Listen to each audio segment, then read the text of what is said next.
Hai Mars, hai Venus, apa kabar semuanya? Semoga semuanya selalu dalam keadaan yang sehat. Welcome back to Hocus Pocus. Hari ini aku mau ngobrolin tentang yang ringan-ringan, yaitu asal-muasalnya korset. Aku sering juga sih pakai korset, apalagi kalau misalnya lagi mau berpakaian yang bagus, yang kelihatan dari luar bagus, supaya lebih ramping. Mungkin dalam bayangan sebagian banyak orang, wanita yang pakai korset itu mengalami kesulitan bernapas karena pinggangnya dikencengin sampai ukuran yang gak masuk akal, atau bahkan mungkin pingsan karena dadanya terlalu tertekan. Bahkan ada nih ya serial Netflix terkenal ya, Bridgerton, yang menceritakan tentang kehidupan kerajaan, sempat dapat keluhan dari pemainnya karena korset jadi bagian dari kostum mereka.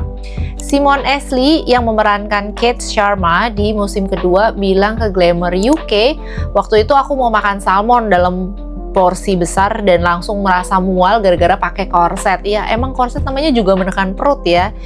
Aku sadar kalau pakai korset ya kamu nggak akan bisa makan banyak. Tubuhmu bisa jadi berubah. Tapi apakah korset di masa lalu benar-benar bikin hidup wanita jadi sengsara? Jawabannya mungkin nggak sesederhana itu. Emang korset yang terlalu ketat dan nggak pas bisa bikin bermasalah. Tapi penelitian menunjukkan mereka nggak seberbahaya yang orang kira. Jadi mari kita bahas dalam sejarah korset.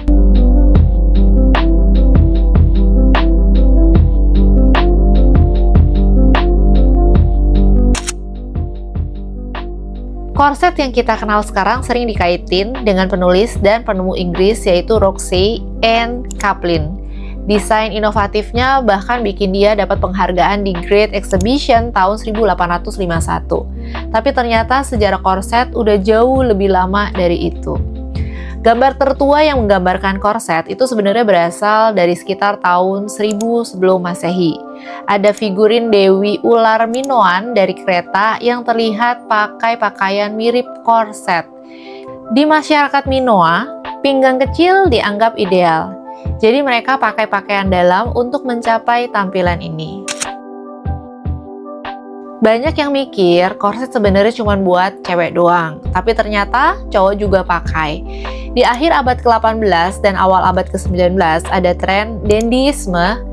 Cowok zaman itu pakai korset buat bikin tubuh mereka terlihat ramping.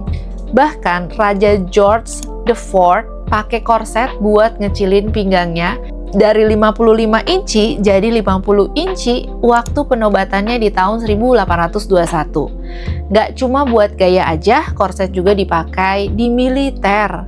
Jadi korset ini membantu menopang tubuh saat latihan fisik yang berat.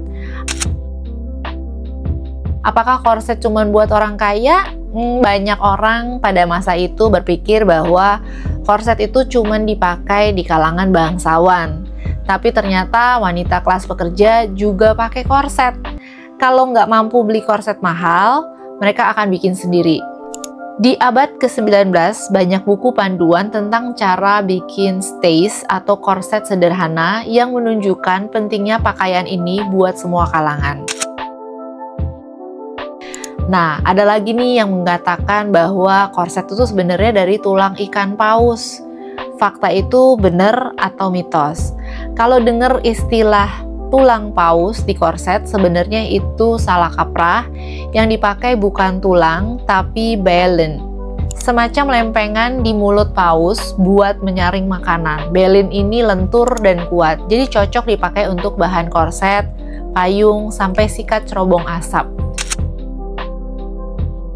Lalu sebenarnya pakai korset itu berbahaya apa enggak? Kalau dikencengin terlalu ketat, korset emang bisa berbahaya. Efeknya bisa bikin sesak napas, sembelit, bahkan tulang rusuk melengkung.